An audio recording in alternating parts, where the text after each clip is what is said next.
After my hubby cheated on me with my closest friend in my past life, I bailed from the house with nothing but my little girl. I juggled 2 gigs a day and eventually got her through college. Who would have guessed that on her graduation day, my ex and my bestie teamed up to poison me, using the very poison my daughter had bought? My daughter told me that if I hadn't pushed her to leave back then, she'd have been living it up in a big mansion, cruising around in a fancy car, and enjoying a rich life with my bestie ages ago. She said I made her live like a broke person for 15 years and that she despises me to the core. When I snapped back to reality, I found myself back on the day we divorced. My ex, however, felt remorse. David, what did you make me drink? David had just dragged me down and shoved a liquid with a weird smell into my mouth. As soon as I gulped it, a burning pain shot through my throat. Paraquat. Olivia had asked a classmate to snag it from the countryside. Originally, I thought if I cooperated, I wouldn't have to force me to drink it. Who knew I'd be so stubborn? Hurry up! Where's the house deed? We used to be married. Just do me a solid. You're dreaming. David poisoned me just because I refused to hand over the house deed. You're gonna die anyway. Why are you still holding on to the house deed? Olivia sat on the sofa, speaking slowly. From the moment she walked in, she was just watching David harm me while Olivia smirked at me. I felt excruciating pain and looked at Olivia with a cry. Olivia, I'm your mom. We've depended on each other for so many years. Why are you helping your dad hurt me? I'm your real mom. Why treat me like this? If you hadn't taken me away when you divorced Dad, I would have been a rich man's mom living with Aunt Emma. William ditched me because I was broke and hooked up with the rich kid in our class. He doesn't want me anymore. It's all because of you. You're so broke. You should have just lived your own life. Why did you make me suffer too? I'm so unlucky to be your daughter.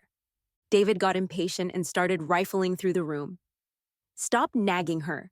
Find it already. You hid it so well. Who are you protecting against? I was lying on the ground, curled up, trying hard to stay awake and watching the daughter I had raised with so much effort and the man who once said he loved me. They had turned strange and terrifying. I struggled to prop myself up and crawled towards Olivia, barely able to touch the hem of her jeans. Olivia, help me! I'm in so much pain. Olivia kicked me away and helped David dig through my closet, tossing all the clothes out. Finally, they found the house deed in the lining. This house was a legacy from my parents. Even though life was tough later, I never sold it.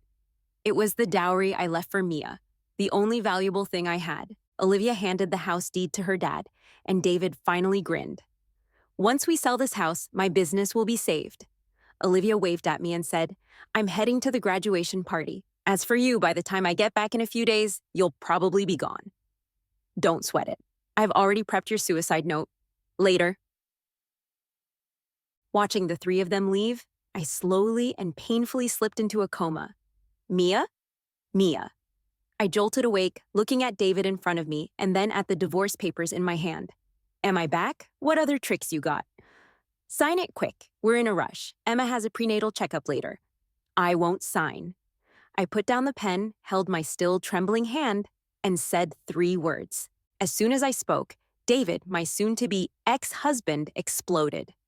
What do you mean, Mia? Didn't we already sort this out? Don't tell me you're having second thoughts now. Looking at his furious face, he looked like a total jerk. Why did I love him so much before? I was really blind. He chased me for 2 years before I agreed to be with him. He kept saying he loved me, but what happened? He poisoned me to death. Mia, this ain't cool. Dragging it out ain't good for anyone. He doesn't love me anymore. Why are you still clinging on? It was my bestie Emma who was talking. She used to be my ride or die. Now she's David's new wife. I saw her as my best friend, but she had her eyes on my husband. He even brought a pregnant mistress when divorcing me. David is so shameless. Emma was my partner at the dance studio. After I got married and had Mia, I never got my figure back. She said she'd handle the studio so I could stay home and take care of Mia without worries. We still split the money equally. Although it wasn't much, I was really touched. I thought having a friend like her was a blessing from my past life. Turns out she had bigger plans. She wanted to replace me as Mrs. David. I was a fool for 8 whole years. Since I had Mia, my figure went from small to extra large. David and Emma had been brainwashing me all along. One said health was key, and the other said to stay home and be a pampered young mistress. I swallowed these sweet lies for 8 years. In my past life, I signed the divorce papers. I didn't take a dime from David. I only wanted Mia. I thought the studio could still support me and Mia in the future. Who knew Emma said the studio had closed down long ago, and the money she gave me every month was just pity? Just like that, in my past life, I was broke with an 8-year-old daughter. My plump figure also made it impossible to go back to teaching dance. I could only find a job as a hotel cleaner and sell grilled sausages that cost a few bucks each on the street at night. Life was tough. Now that I have a chance to do it all over, I won't be so dumb anymore. I held the pen and stared at the divorce papers, making plans. Just sign it. It's not worth holding up this handsome dude. You must have worked hard to win him over back then, right? Now you still want a divorce. So you know, ladies, forced love never works. The staff member had been eyeing the three of us with a gossiping look. Seeing me stay silent, she even gave me a once-over. I knew what that look meant.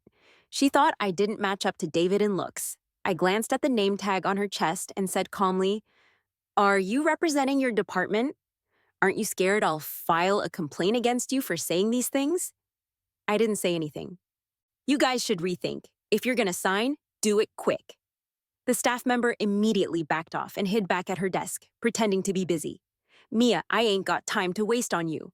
You gotta sign today, whether you like it or not. Guard, don't lose your cool so fast. You look really ugly when you're mad. I want to revise the divorce papers. Otherwise, I won't sign." David seemed to breathe a sigh of relief and asked, "What do you want?" Emma also looked at me cautiously. "I want half of your property, and I also demand financial compensation. Well, I think it's better for Mia to stay with you. Whoever wants this ungrateful daughter can have her.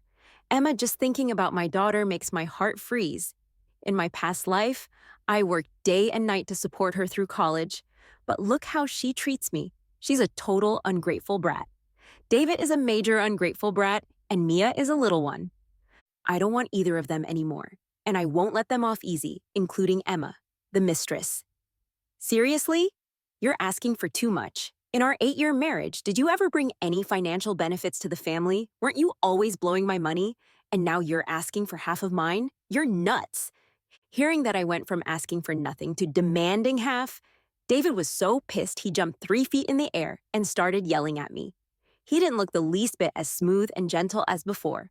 Emma's eyebrows knitted together, anger in her eyes. The staff member peeked over again to watch the drama. Ignoring the three of them, I reached up to touch my hair and said slowly, "If you don't agree, I won't sign. Don't blame me for reminding you of your affair during the marriage. If I sue you, you'll have to give me more than half. I don't care. I have all the time in the world. If you don't want to give it, then we'll just drag this out." Emma got worried and tugged at David's hand. I knew Emma was even more anxious than I was because her baby was due in a few months. After thinking about it, half was still too little.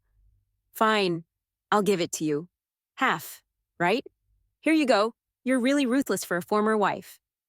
"Thanks for the compliment, ex-hubby. Come over and sign it quick." Looking at David's pained expression, I felt really good inside. Divorce isn't the end, but the start of a new life. The first step in starting my new life was to lose weight.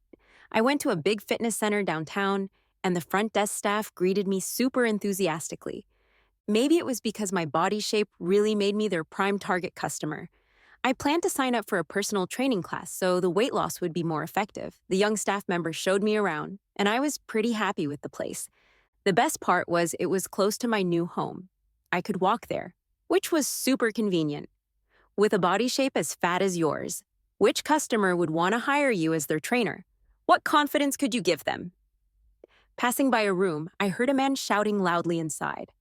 I stopped, curious, and took a few more glances. A man who looked like a supervisor in a suit was pointing at a tall and chubby guy and saying some mean stuff. "I'll work hard." "What's the point of working hard? Cows work hard too. But have you seen them get rich?" I asked the young girl next to me who that was. She said he was their fitness trainer. I widened my eyes. His body shape really didn't look like a fitness trainer's. No wonder the supervisor was scolding him. He wasn't like this before. He had a breakup, so he ate and drank too much and didn't take care of his body. And then he got like this. He hadn't had any customers signing up for his classes for months. No wonder the company was going to fire him. People should have self-awareness and a sense of shame. You've just gotten fat, not stupid or an idiot. I've made it very clear. You don't need to come to work tomorrow. Looking at the man with his head bowed under the supervisor's scolding, I thought of my past life. In my past life, I was also overweight and got a lot of flack. I didn't get why the world valued thinness so much. We were just a bit fatter. We hadn't done anything wrong. The day I caught David and Emma together, I heard Emma say with my own ears, "Your wife is so fat. How can you still hang out with her? You must be really hungry." Being fat had even become the reason for my husband's affair. So what if we're fat? Have we committed murder, arson, or any other crimes? There's no crime in being fat. My sympathy kicked in, and I rushed over and started scolding the supervisor. "Who are you? Who asked you to meddle in other people's business? I'm just passing by. I can't stand you insulting people like this." The supervisor's face turned red, and he raised his hand, wanting to hit me. The chubby guy pulled me and shielded me behind him. I smelled a faint scent of perfume on him. It was fresh. "Supervisor Lee, this is our customer. She's here to sign up for a personal training class." The young girl quickly pulled the supervisor and shouted loudly, "Spare!" The next moment, "Yes, I want to sign up for his class." As soon as I said that, everyone present was shocked, including me. Actually, I just wanted to help someone like me, but since the words were already out, I had to bite the bullet. Now that he has a customer, you can't fire him anymore. Apart from delivery guys and couriers who would come to ring the doorbell, no one else had ever visited me here. Today, however, I had unexpected guests. It was David and his daughter, the murderer and his sidekick. "What do you want?" I opened the door just a crack and stood in the doorway, clearly not wanting to let them in. I hadn't seen Mia for 2 months. In my past life, I spoiled her so much that I'd save food for her even if I was hungry myself. But now, seeing her, I felt an inexplicable pain in my body, the kind of pain from the slow corrosion of my internal organs. She was no longer the beloved daughter for whom I'd work hard to make her life better. Instead, she was a sidekick who could stand by and laugh while watching her father poison her mother. Evil knows no age. Today, the big devil brought the little devil to my door. "Revenge, you out?" "No, I'm heading to the bathroom," I replied curtly.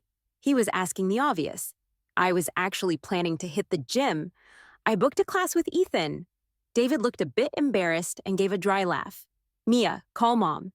David nudged his daughter, and Mia reluctantly called out, "Mom?"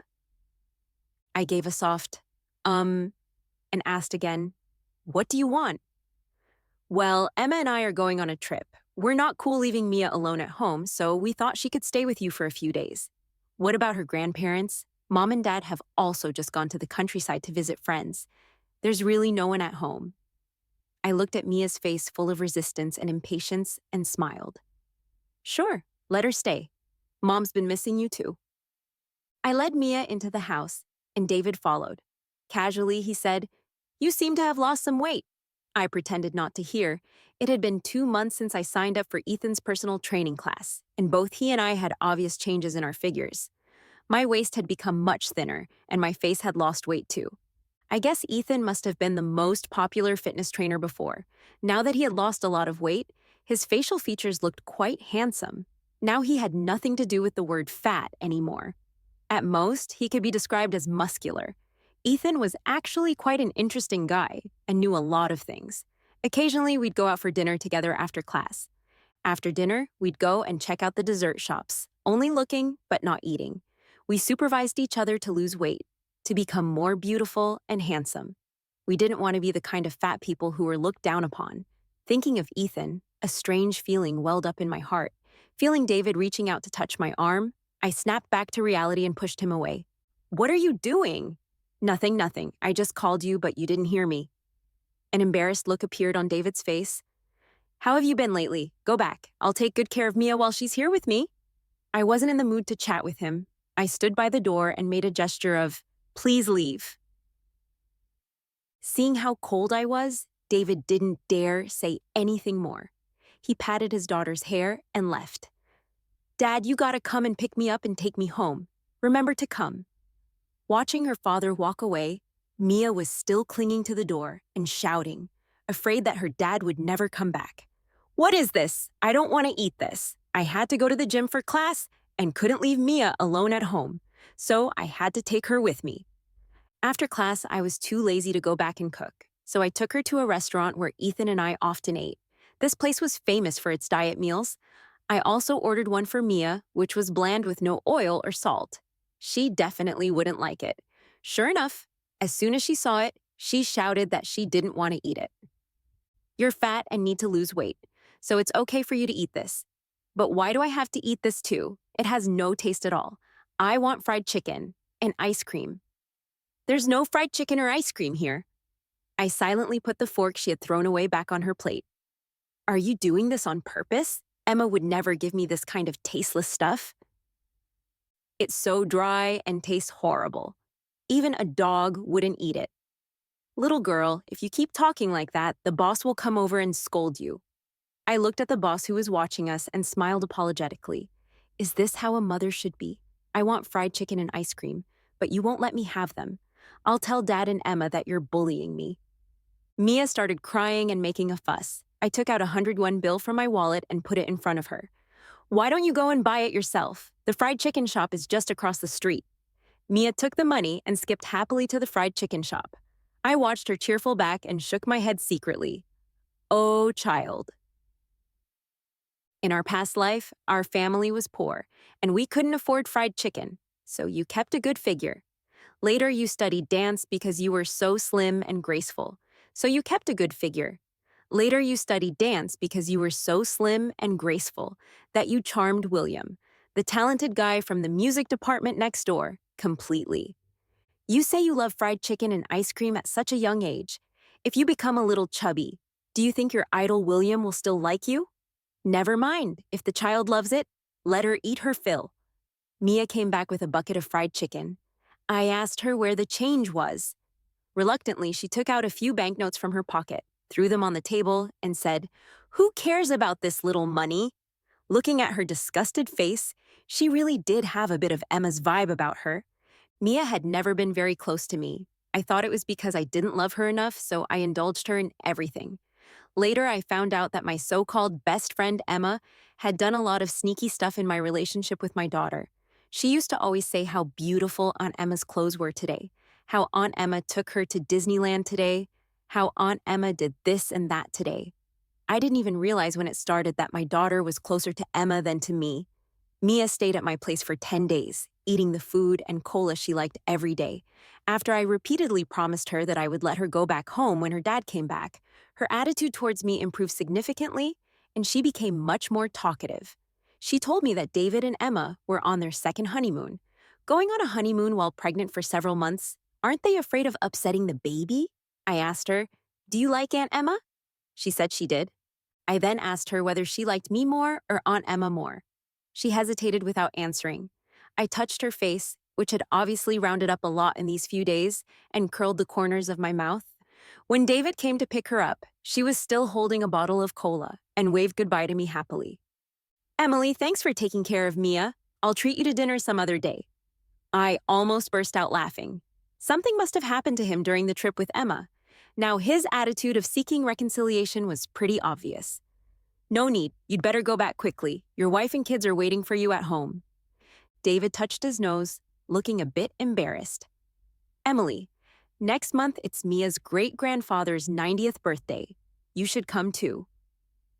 "We'll see. David's grandpa used to take good care of me, unlike his grandson, that ungrateful brat. Even if I don't go to the old man's birthday party, I'll still send a nice gift." After the two ungrateful brats, big and small, left, I quickly tidied up the house. I threw the water glass, towel, and toothbrush that Mia had used into the trash can. As for the sofa she had sat on, I also removed the cushion and tossed it away. I just couldn't get over it. A daughter who helped her father harm her own mother.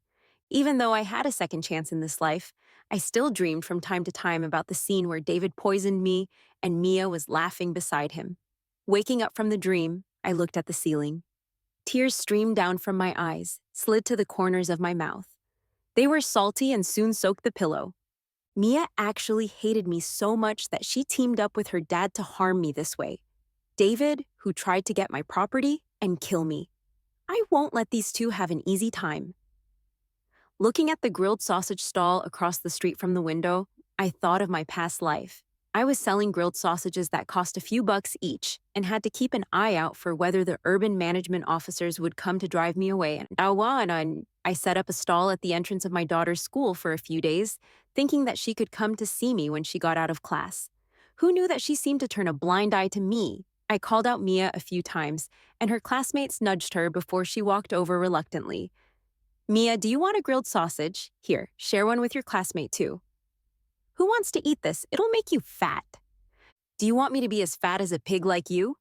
She pushed my hand away in disgust, almost knocking the grilled sausage to the ground. I carefully put it back on the rack. Nothing. Mom just wanted to come and see you. I'm fine. There's nothing to see. I'm leaving. By the way, don't set up a stall at the entrance of our school next time. I don't want my classmates to see you. It's embarrassing. I lowered my head and murmured in response. Send me another 500 yen for living expenses. Mia lowered her voice and moved closer to me. I was stunned and felt a bit embarrassed. Didn't I just give you the living expenses not long ago? Why did you spend so much money this month? She said impatiently, just give it to me if you can. If not, forget it. I don't want it anymore. Without waiting for my response, she went back to her classmates. I heard her tell her classmates that I was the aunt next door. Her classmate asked, she looks a bit like you. I thought, she looks like your mom. Mia said again, how could it be? Just a fat aunt? You should get your eyes checked if your eyesight is bad. I only remember that my heart was almost broken when I heard that. David brought Mia to stay at my place for a short while on various pretexts. Mia was getting fatter and fatter. In my past life, she had been learning dance since she was young and was admitted to one of the top dance academies in the country. In this life, because she was too fat, the teacher advised her to quit. I heard that Mia was stupidly happy when she knew she didn't have to practice hard every day. Mia said that Aunt Emma didn't allow her to eat fried chicken, ice cream, or drink cola. She could only drink plain boiled water. She also said that Mom was better because Mom let her eat. I touched her head and, seeing that her mouth was greasy from eating, said, if you like it, Mom will buy it for you. Eat up. You'll have nothing to do with a slim figure in the future. You won't have anything to do with the dance major you loved most in your past life. And you won't meet your beloved William either. David said that Emma was such a killjoy when she was pregnant. She threw up whatever she ate, and it really messed with his appetite. When he saw her throwing up, he felt like throwing up too. I pinched my thigh secretly to hold back from slapping him in the face. David didn't know that I was the same before. I was also a killjoy when I was pregnant. His company was at a crucial stage of hard work. He often left early and came back late. Even when I wasn't feeling well, I didn't mention it to him. I even went to the prenatal checkups by myself. David also said that Emma was such a pain in the ass. She had to eat hot and sour soup in the middle of the night. If he didn't go buy it for her, she'd cry and make a fuss. And she didn't even like sour food before. She just wanted to make him go out and buy it. I followed his words and said, pregnancy can change your taste. You should be more understanding towards her. David didn't know that I also suddenly wanted to eat something in the middle of the night back then.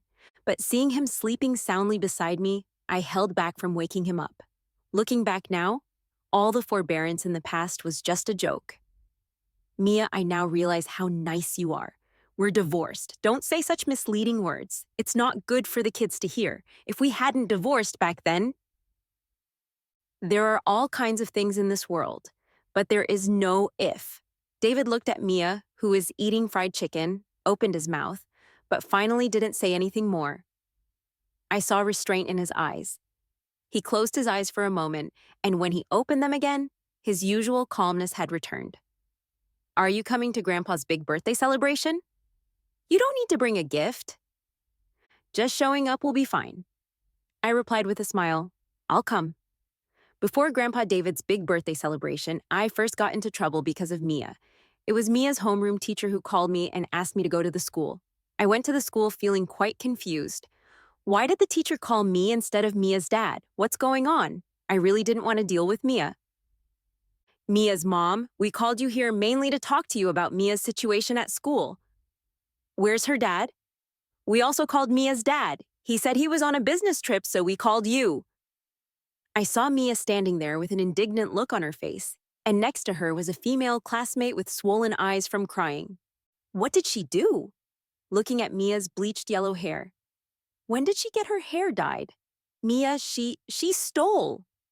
She stole money from her desk mate and even tried to steal my cell phone. I almost choked on my own saliva. My daughter is really something. She learned to steal money at such a young age and even tried to steal from the teacher. Teacher, please call the police. I held the teacher's hand and said sincerely, she was beyond redemption. She's completely bad. The worse she became, the happier I was. That won't be necessary. Really, Mia's mom, don't get angry first. We called you here to tell you that parents should usually give their children more care and communication. This way. I listened absent-mindedly to the teacher's earnest persuasion while glancing at the teacher's desk. Found it. Before the teacher could finish speaking, I picked up the ruler and started hitting Mia. For being bad, for dyeing your hair, for stealing money. I had wanted to do this for a long time. It felt so good to give her a good beating. Mia was crying her heart out, dodging and running. Suddenly she screamed hoarsely, her small face full of hatred. What right do you have to hit me? I hate you. Eat this BCU? All the teachers in the office came over to persuade me not to hit the child and to teach her patiently. Mia just made a mistake because of a momentary greed. You parents should teach her patiently. I shook my head. No, Mia's badness was in her bones.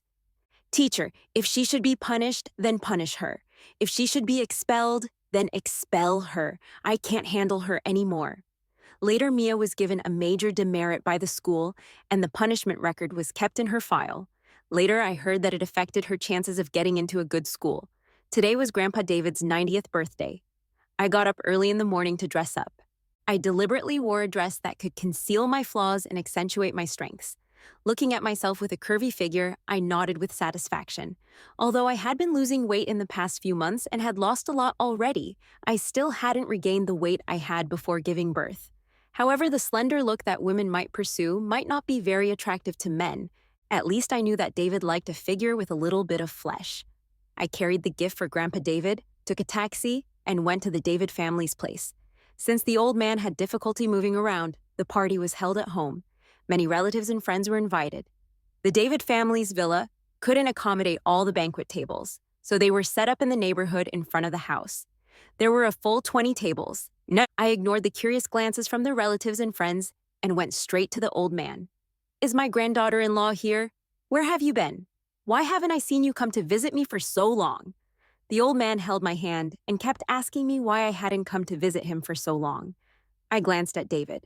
Why didn't he tell the old man that we had already divorced? Grandpa, this isn't your granddaughter-in-law. Your granddaughter-in-law is Sister Emma. David's sister was watching from the side and interrupted. I curled the corners of my mouth slightly without refuting her words. This sister-in-law had never liked me before. Mia, you're being naughty again. Don't I know my own granddaughter-in-law? Grandpa, you're just being senile. My brother divorced her. Mia, David scolded in a low voice, afraid that she would say something inappropriate and upset the old man. The old man grabbed David's hand, his mouth trembling. I was afraid he would get too excited and faint. David quickly spoke to comfort him. It's not true. Don't listen to Mia's nonsense. Emily is your granddaughter-in-law.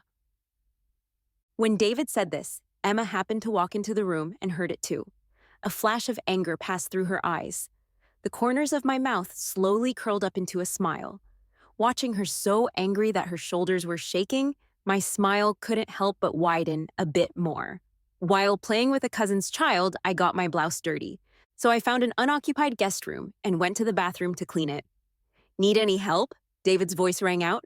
I quickly pulled my clothes together. What are you doing in here? Why are you covering up? It's not like I haven't got my clothes together. What are you doing in here? Why are you covering up?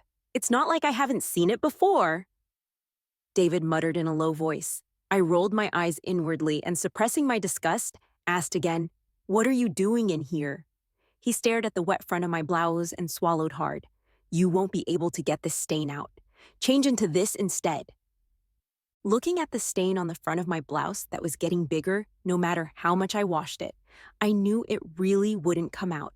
The party hadn't started yet, and it wouldn't be good to go to the meal looking like this. So I took the clothes he handed me. Are these Emma's clothes? My old clothes were probably all thrown away long ago. Yes, but they're new. The tag is still on. Just make do with them for now. Looking at this new style of a certain brand in my hand, David really was willing to spend money on Emma. Turn around. Hearing the rustling sound of me changing clothes, David couldn't hold back any longer and turned around, hugging me tightly. I pretended to push him away and said, "No, your wife is still here." He buried his face in my neck and took a deep breath, saying in a grudging tone, "You're doing this on purpose." Yes, I was doing it on purpose. Of course, he was also deliberately staying here and not leaving. Having been married to him for so many years, I knew exactly what kind of person he was. Now that Emma is pregnant, he probably had been holding back for a long time. So, what do you want? I deliberately lengthened my tone and asked him, "Let's remarry. I'll talk to Emma about it." "Wait until you've sorted things out, and then we'll talk. Then wait for me." David kissed me again, and I pushed him away. "Go out first. I'll come out later." After David left, I turned on the faucet, stared at myself in the mirror, and wiped my mouth vigorously with a few tissues. I casually threw the dirty clothes I had taken off into the trash can beside me. Dirty clothes should be thrown away, and so should dirty men. After getting myself together, I opened the door and walked out just in time to meet Emma, who was coming upstairs. She took one look at me, recognized the clothes I was wearing, and came over angrily.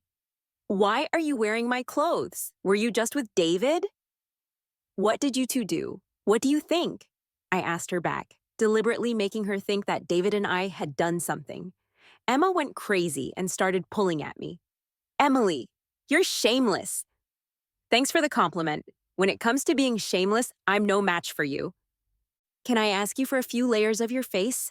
I think you have so many layers of skin." "Emily, David didn't want you anymore in the first place. Why do you still have to show up in front of us?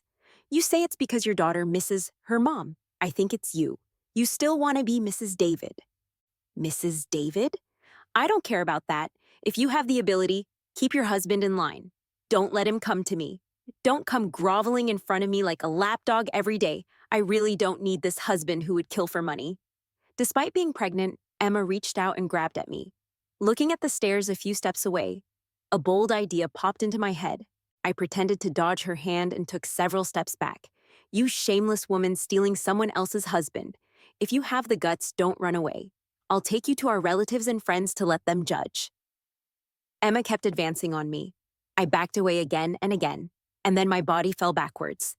Looking at her panicked expression, I put on a victorious smile. A bang, bang, bang! Emma's screams were accompanied by the sound of something heavy hitting the ground. Although I had grabbed the handrail of the stairs, I still fell hard. It hurt so much. I lay motionless on the ground. Soon the relatives of the David family gathered around. "How could you be so vicious and push someone down the stairs?" I didn't push her. It was she herself. Call an ambulance quickly." Emily, what's wrong?" David's face was pale, and the panic in his eyes was hard to hide. He wanted to pick me up but didn't dare move me, afraid of making my injuries worse. I held his hand tightly because of the pain to distract myself a little. His hand actually started to tremble. "Are you feeling sorry for your ex-wife now? So fake. I won't believe that a man who poisoned his wife to death for a house in his past life could love this wife that much." I looked at Emma on the stairs with a meaningful look and said, "Don't blame her." Successfully, I made everyone present even more convinced that it was Emma who pushed me down the stairs. "David, listen to me. It really wasn't Emma who pushed me down the stairs." "David, listen to me. It really wasn't me who pushed her down the stairs. She fell by herself." "Stop talking. You can even tell such blatant lies just to absolve yourself of the crime. It really was her own doing. Who in their right mind would do something to harm themselves?" "Stop talking. I won't believe a single word you say." "You believe her, but not me? David, you heartless bastard. Say whatever you want. Don't come to the hospital anymore. She needs to rest quietly now. I'll stay here to take care of her. In fact, I had woken up a long time ago, listening to the increasingly loud argument between Emma and David outside the ward. Listening to Emma's hysteria and David saying he didn't believe her, I felt a sense of satisfaction in my heart, even though I was in pain all over my body now, with multiple soft tissue contusions, a sprained ankle, and a concussion that required hospitalization for observation. I still thought it was worth it. Emma was the root cause of all my tragedies in my past life. If she hadn't had an affair with David, none of the subsequent events would have happened. Of Emma, David, and Mia, Emma was the one I hated the most. What do you mean? You're leaving your pregnant wife uncared for to take care of your ex-wife? David, have you gone mad? Emma's voice grew even louder, and I listened with great relish. I'm just helping you clean up the mess. David, think about the baby in my belly. Mia now has hyperinsulinemia. Don't you want a healthy child? Right? David had mentioned before that Mia was diagnosed with hyperinsulinemia during a health checkup caused by obesity. David hesitated and remained silent for a long time. Emma's voice softened. David, think about it. There's a good chance this baby in my belly is a son. Haven't you always wanted a son? You're not a doctor. What's the use of you staying here? Just hire a caregiver for her. Sensing that David was almost being convinced by Emma, I quickly shouted, No, don't push me. Hearing my shout, David immediately rushed into the ward. Emily, you're awake? Don't be afraid. I'm here. I'm here. David, I'm in so much pain. I'm so scared. I deliberately made my voice sound pitiful. David held me in his arms to comfort me. Don't be afraid. I'm here. No one can hurt you again. What are you doing? Emma rushed in. Seeing David holding me, she lunged at him with her fists raised. David caught Emma's wrist in time to stop her. There was resentment in Emma's eyes as she roared at me. David, let me go. I want to tear this bitch apart. Don't come any closer. Don't push me again. I deliberately pretended to be very scared and shouted, Emma, stop going crazy here. Emma still wanted to pounce on me. With a wave of his hand, David sent her crashing to the ground with a scream. She curled up on her side, looking at David in disbelief. You actually hit me? My belly, it hurt so much. I watched as blood flowed from between her legs, quickly staining her white dress red, and I smiled. I lay in the hospital for half a month. David and Emma didn't come to bother me again, because Emma lost her baby. I heard that Emma was recently in a divorce lawsuit with David, claiming that he had caused her to miscarry due to domestic violence and that she was going to sue him until he was left with nothing. I also heard that David had to sell his house and car to compensate Emma. Later, I heard that he went bankrupt and could only earn a living by delivering food. It was a friend of his who told me this. I smiled and said it had nothing to do with me. Ethan often came to visit me while I was injured and hospitalized. I knew what was on his mind. I told him to give me some time to recover. He nodded. We will meet many people in our lives. Everyone who walks into our lives is an arrangement of fate. Let's take it slow. There will always be an encounter where we appreciate each other and grow together.